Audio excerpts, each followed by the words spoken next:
这个呢是一个右侧区。我们在画一个动态之前呢，要能够判断准确、判断清楚这个人是怎么动的。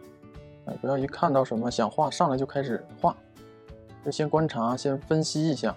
得到了关键性的、有用的线索之后再动笔，你才知道该怎么画。就是不要盲目的出手，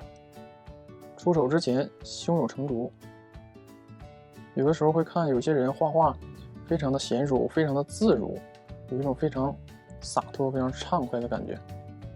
那肯定不是天生的，是经过大量的练习得来的这个能力。人体本身就是非常有难度的一个课题，想要把人体画好呢，就要付出很多的努力，经过很多的训练。那这个地方呢没给它接起来，是因为这里呢有肩峰，还有肩三角肌，斜方肌过来是跟它们相接的，我给它们留了个位置。